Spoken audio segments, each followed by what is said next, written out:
지금 우리 이집트에 10가지 재앙이 이제 내리는데 이제 마지막 클라이막스 재앙이죠. 그 재앙은 바로 장자가 죽는 재앙입니다. 여러분 10가지 재앙 기억나세요? 예, 흑장 예, 앞에부터 해야죠. 피게이파, 악독, 우매, 예, 흑장. 네. 피게이파는 악독하지만 우매에서 흑장미파에게 진다. 네, 이렇게 외우면 된다했습니다.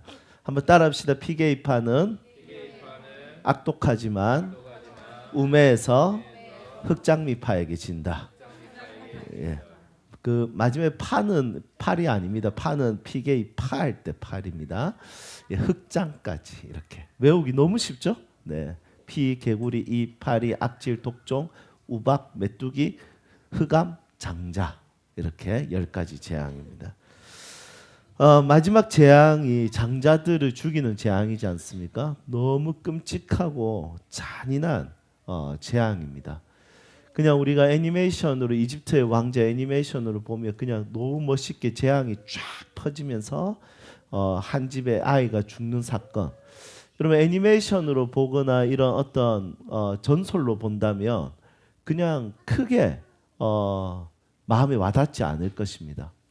하지만 이게 현실이라고 생각했을 때 끔찍한 사건이라는 거죠. 자, 이 말씀 준비하면서 주중에 이제 누가 생각났겠습니까? 저희 집에 장자가 있지 않겠습니까? 저희 집 장자, 예, 한결이. 한결이 딱 보는 순간에 눈물이 너무 많이 나더라고요. 제가 죽는다 생각했을 때, 제가 나로 인해서 제가 심판받는다 생각했을 때 너무 끔찍하고 너무 잔인한 거죠. 그냥 장자가 죽는다. 여러분 이 장자가 죽는다는 말도 참 이게 마음에 와닿지 않습니다. 더 정확하게 말하면 너희 집 큰아들이 죽는다 이렇게 생각한다고 해봅시다. 그러면 얼마나 심장이 터지겠습니까? 우리 혜신이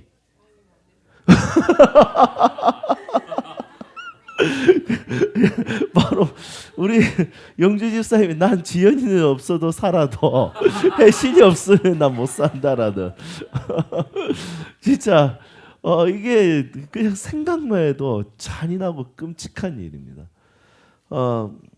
하지만 우리가 성경을 진짜 전설로 읽는 것이 아니라 진짜 이 이야기를 팩트로 진짜 장자가 죽었다, 장자를 심판한다 생각했을 때 너무 큰 두려움을 안겨주는 것 같습니다. 문제는 이렇게 끔찍하고 잔인한 일을 행하시는 분이 하나님이시라는 거죠. 이게 참 아이러니하고 너무 무서운 일입니다.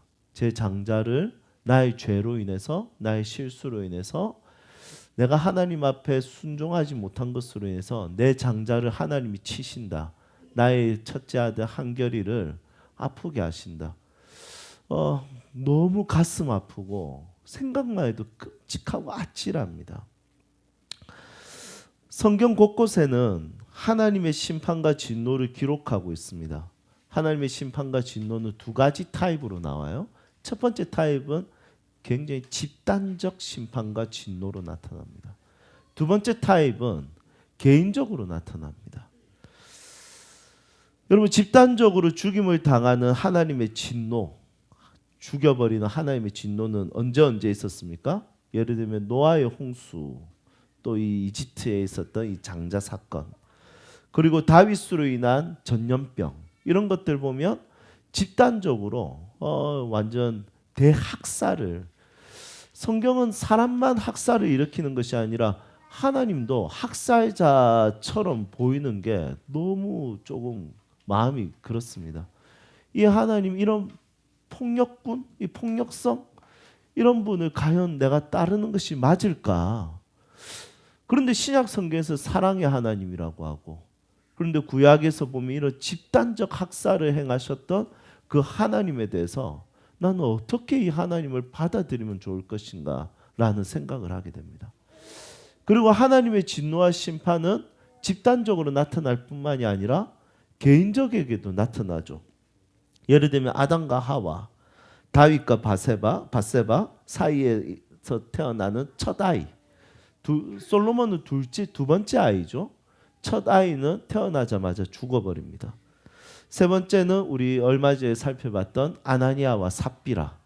이런 것들 보면 하나님께서 개인적인 이런 심판들은 구약을 넘어서 신약에도 나타나는 경우들이 참 많이 봅니다. 다행히도 신약 성경에는 집단적 심판은 거의 없습니다. 거의 집단적 학살이라든지 이런 것들은 나타나지 않는데 이 신약에서는 개인적으로 이렇게 하나님께서 심판하시는 요소들, 죽임을 당하는 요소들을 설명할 때 보면 너무 잔인하고 끔찍하다는 생각들을 많이 하게 됩니다. 여러분 어떻습니까? 이런 이야기 들었을 때 그 하나님에 대한 순종을 해야 되겠다는 생각이, 두려워서 순종해야 되겠다는 생각이 많이 듭니까? 아니면 반감이 많이 듭니까? 그 하나님이 진짜 믿을 만한 분인가? 조금 잘못했다고 해서 이렇게 사람을 죽이거나 학살을 하거나, 예를 들면 우리 이스라엘 백성들이 가나안 땅에 들어갈 때도 하나님께서 대학살을 명령하셨습니다. 그 대학살은 가나안 땅에 있는 7 족속들 중에 한 명도 남기지 말고 다 죽이라는 거죠. 과거에 우리 믿음의 선배들은 하나님께서 이런 심판과 진노에 대해서 반감을 가지지 않고 두려워하고 신에 대한 두려운 마음들이 원래 있으니까 그것으로 인해서 하나님에 대한 두려움을 가지고 하나님께 순종하려고 했던 것 같아요. 그런데 이제 21세기 이런 포스트 모더니즘 시대에서는 그게 무슨 하나님이야. 오히려 나는 그런 하나님이 있는 천국보다는 나는 그냥 난 지옥 갈래. 내가 이 정도 죄 짓고 나를 그렇게 취급을 한다고? 내 아이를 죽인다고? 이 나라의 사람들을 죽인다고 생각했을 때는 그 하나님을 내가 믿는 것이 진짜 괜찮은 것인가라는 반감과 현대적 사고에서는 그분을 더 따르고자 하는 마음보다 오히려 벗어나고자 하는 마음들이 더 크다라는 생각을 하게 됩니다. 여러분들 어떻습니까? 학살하는 하나님으로 표현되어 있는 이 성경에 나와 있는 하나님에 대한 이야기가 여러분들에게는 순종으로 넘어가게 하는 두려움이 됩니까? 아니면 여러분들에게는 야, 그 하나님 내가 진짜 믿는다는 것이 너무 비인격적이고 불편하다 이런 생각이 듭니까? 원래 첫 번째 생각했는데 지금 저 때문에 그것도 막 믿음이 떨어질까 봐 좀 걱정은 됩니다. 그렇죠. 한 가지 확실한 것은 뭐냐면 결과론적으로 장자들이 죽잖아요. 동기와 이유들을 내려놓고 진노하신 하나님, 그분은 공의롭고 거룩하고 그분은 정의로우신 하나님. 그래서 그분께서 심판하실 때는 진짜 매매하시는 거예요. 그것을 정말 확실하게 하신 그 하나님 앞에 결과론적으로 봤을 때는 장자들을 잃는 거예요. 결과론적으로 봤을 때는 노아의 홍수처럼 사람들이 전부 다 죽는 거예요. 결과론적으로 봤을 때는 한 사람의 개인의 아나니아와의 삽비라 심판이 이루어지는 거예요. 여러분 그 동기와 이유와 그것에 대해서 우리는 거룩하지 않아서 그분 앞에 우리의 죄가 규모가 크고 작은 것에 대해서 우리는 정말 쉽게 생각할 수도 있습니다. 왜냐하면 우리는 거룩하지 않거든요. 우리는 공의롭지 않거든요. 적어도 조두순 정도 죄를 지은 사람을 봤을 때 야, 저 정도 형량은 진짜 열받는데 형량이 더 커야지 이렇게 생각하지, 일반적으로 내가 가지고 있는 공의와 정의로는 이 사람 정도의 죄 정도, 내 정도의 죄 정도는 그거는 너무 억울한 거예요. 그래서 하나님의 거룩과 하나님의 정의로움 앞에서 당하는 그 심판에 대한 이야기는 크게 마음에 와닿지 않을 수도 있는 겁니다. 그렇죠. 결과론적으로 봤을 때 하나님은 얼마나 거룩하고 우리는 얼마나 큰 죄인인지 모르겠지만 하나님의 그 결과론적으로 봤을 때는 이 심판과 진노가 대충 이루어진 것이 아니라 정말 엄격한 하나님의 심판과 진노가 나타나는 것을 보게 되는 것입니다. 여러분 결과론적으로 생각했을 때 하나님의 심판과 진노가 내 삶에 나타난다고 생각해 보십시오.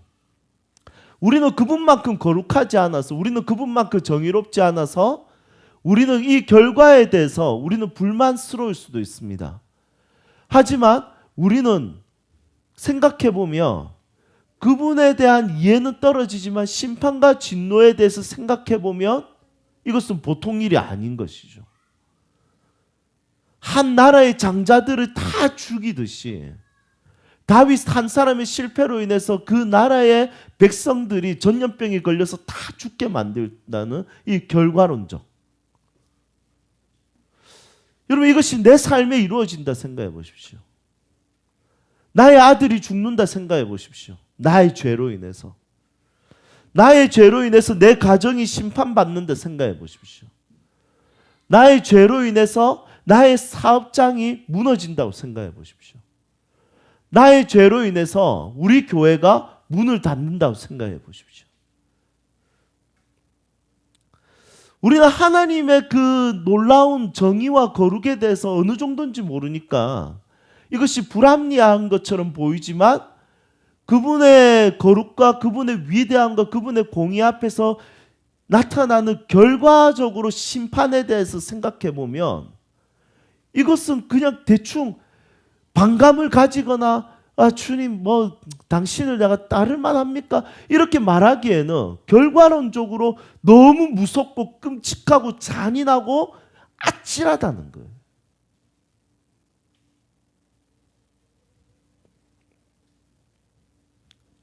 성경에 기록된 죄에 대한 하나님의 맹렬한 진노들을 보면 나로 인해서 나를 비롯한 내 소중한 가족들까지 위험에 처할까 봐 걱정이 됩니다. 여러분 그리스도인이라면 다 이런 생각, 부모들이라면 다 이런 생각 한 번씩 해보셨을 거예요. 아이가 다쳤을 때 내가 회개할 것이 없나? 여러분 저도 이런 생각을 많이 했거든요. 한결에 엄지발톱이 뭐 이상한 게 났더라고요.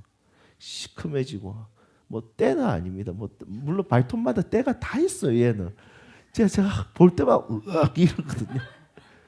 그런데 엄지발톱에 이게 막 선이 가 있는 거예요. 검은 선이.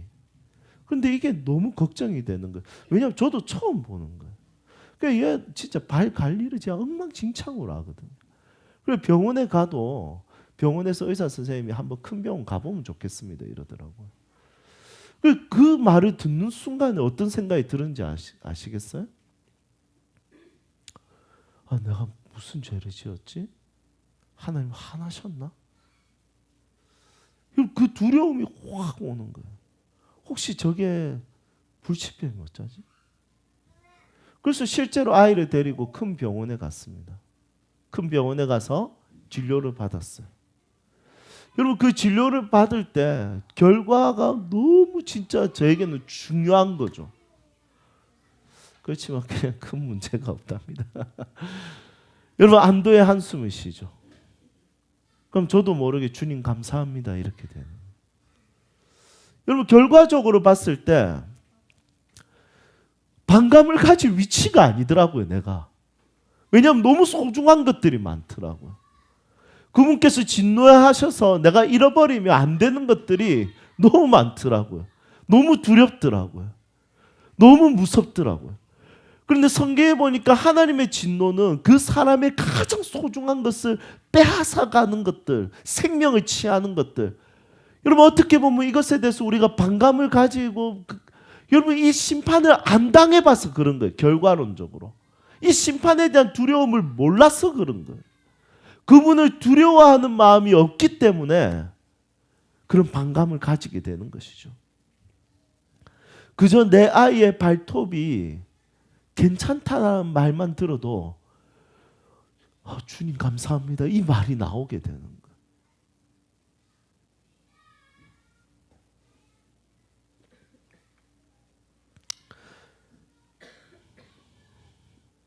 성경에 보면 이런 수많은 심판들 앞에서 내가 취해야 되는 스탠스는 무엇일까 고민을 합니다. 성경이 이렇게 이야기합니다. 성경의 전체적인 맥락을 보면 이런 것입니다. 나로 인해서는 하나님은 너무 큰 두려움의 대상입니다. 하지만 예수님으로 인해서는 우리에게 하나님은 용서하시는 아버지가 되십니다. 이것이 성경의 전체적인 문맥과 맥락이라는 것이죠. 나로 인해서는 하나님은 너무 큰 두려움의 대상이죠. 왜냐하면 하나부터 열까지 그분께서 심판해도 할 말이 없는 죄인이기 때문에. 하지만 예수 그리스도로 인해서는 하나님은 나를 용납하시는 아버지가 되신다는 거예요. 여러분, 이것이 우리 그리스도인들에게는 너무 중요한 것입니다. 즉 하나님의 재앙이, 하나님의 진노가 이 이집트 땅에 확 내리게 되었습니다. 그것에 대해서 이스라엘 백성들을 향한 하나님의 긍휼이 나타났습니다. 그 방법은 어린 양과 염소를 취해서 그 어린 양과 염소를 잡아서 문설주 그러니까 문틀에다가 피를 바르는 것입니다. 그러면 재앙이 와서 재앙이 문설주에 피가 발리지 않는 곳은 재앙이 넘어가지 않고 들어가서 그곳에 장자를 죽이게 되고, 피가 발린 곳은 어떻게 합니까? 이 재앙이 유월절이라고 하죠. 유월, 넘을 유자에 넘을 월자, 넘어가다. 영어로 뭡니까? Passover. 넘어간, 재앙이 들어가지 않고 넘어가는 거예요. 그리고 이게 이제 문설주에 피가 발린 것을 통해서 하나님께서 그 재앙을 넘어가게 하겠다는 약속인 겁니다. 여러분, 이 말씀을 통해서 우리가 기억해야 될 것은 나로 인해서는 하나님의 재앙과 심판이고 하나님은 큰 두려움의 대상이 되겠지만, 우리가 아직까지 심판받지 않는 것, 우리 아직까지 하나님의 진노가 내 자녀에게 오지 않는 것, 아직까지 하나님의 진노가 내 가정에 오지 않는 것은 내가 괜찮은 사람이라서가 아니라 예수 그리스도로 인한 것이죠. 그래서 이 성경의 전체적인 맥락을 따라서 우리는 하나님의 심판과 진노에 대한 두려움을 가지지만 결국에는 예수 그리스도의 은혜에 대한 기쁨과 감사와 즐거움과 살아있다라는 평안을 가지는 것이 굉장히 중요한 것입니다. 사랑하는 여러분, 우리가 그분 앞에 구속받은 것에 대한 감사는 왜 있습니까? 구속받음의 감사는 나로 인해서는 확실한 겁니다. 그리고 예수 그리스도로 인한 것도 확실한 겁니다. 그렇지 않은 나로 인한 모든 삶의 결과에 대해서 예수님이 십자가에서 대신 죽음을 당하셨습니다. 피를 흘리셨습니다. 그것으로 인해서 우리는 구원받은 것이죠. 교회도 그런 것입니다. 교회는 예수님의 피값을 주고 사신 것입니다. 교회는 문지방에 피가 발려 있는 곳입니다. 교회는 어떠한 사람의 의로움으로 이루어지는 것이 아니라 어떠한 사람의 특별함이나 맨파워로 이루어지는 것이 아니라 교회는 예수 그리스도의 흘리신 그 피값으로 사신 것이기 때문에 교회는 여전히 하나님의 은혜와 힘과 능력과 위로와 역사가 나타나는 공동체라는 것이죠. 여러분, 우리는 교회 공동체입니다. 우리 안에는 소망이 없습니다. 하지만 교회의 소망은 예수 그리스도께서 피값으로 사신 공동체라는 것입니다. 여러분들 한 사람 한 사람도 여러분들의 가정이 무너지지 않는 것에 대해서 감사할 이유는 그냥 운이 좋아서가 아니라 예수 그리스도로 인해서 하나님의 진노와 심판이 우리에게 이루어지지 않기 때문인 거죠. 그분의 인내와 그분의 참음은 이 피로 인해서입니다. 예수 그리스도의 피로 인해서. 이것이 여러분들의 삶의 감사의 이유와 기쁨의 이유가 되기를 주님의 이름으로 축복합니다. 하나만 더 나누도록 하겠습니다.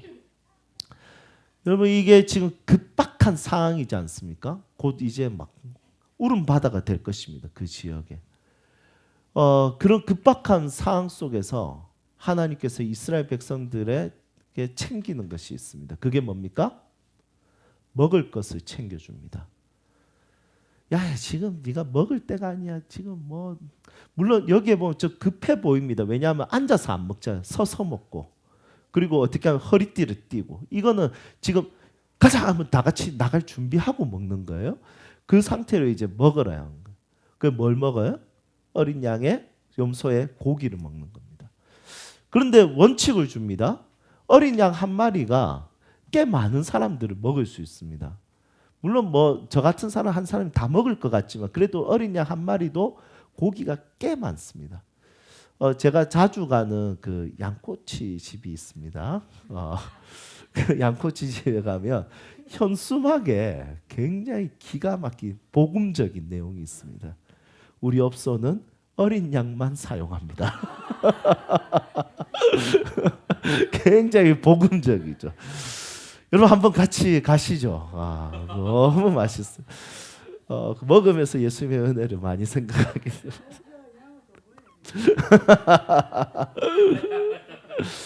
그 집 마파두부가 괜찮습니다. 네.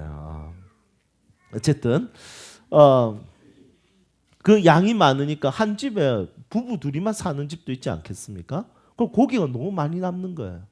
하나님께서 하나의 원칙을 주는데 그게 뭐냐면 나눔이라는 원칙을 줍니다.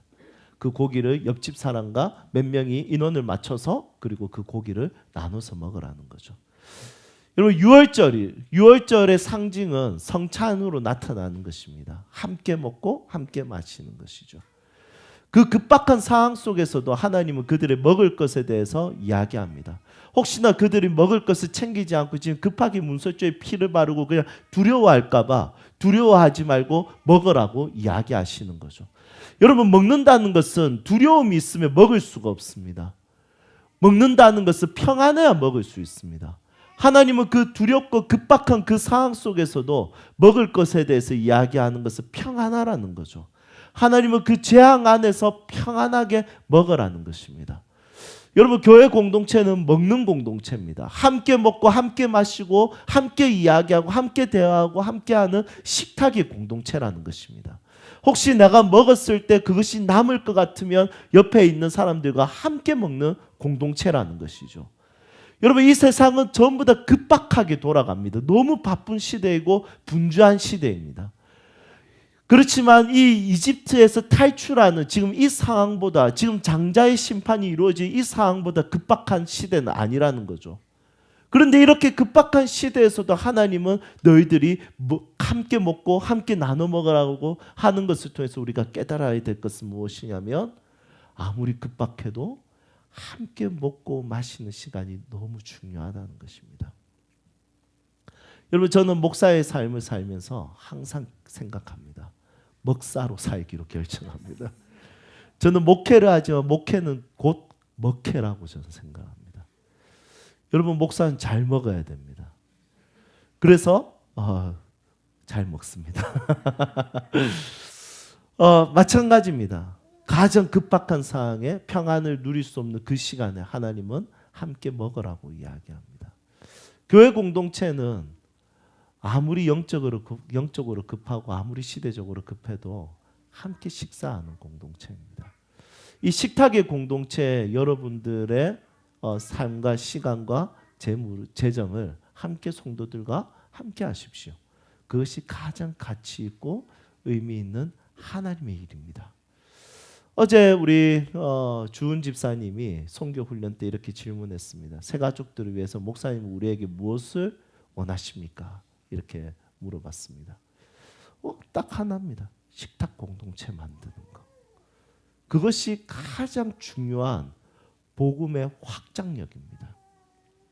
복음의 확장력은 복음의 능력도 있지만 성도 간의 식탁의 공동체가 가장 중요한 복음의 공동체입니다. 우리 여기 세 가족이 저 뒤에 지난주에 왔다가 오늘 또 오셨네요. 예, 밥 사줄 사람.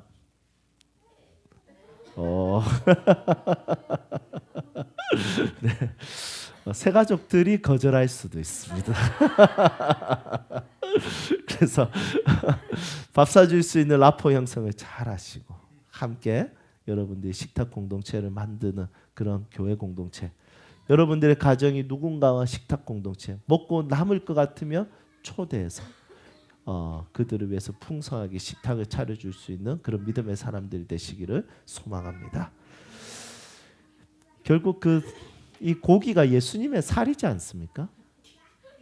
예수님의 죽으심, 예수님의 살, 결국에 식탁 공동체를 마련하기 위한, 누구든지 함께할 수 있는 식탁 공동체를 마련하기 위한 그분의 죽음이었습니다. 이 십자가의 사건이 하나님과 여러분들의 관계, 또 여러분들과 사람들과의 관계가 잘 회복되어지는 굉장히 중요한 기준과 동기와 요소가 되기를 주님의 이름으로 축복합니다. 함께 찬양할까요?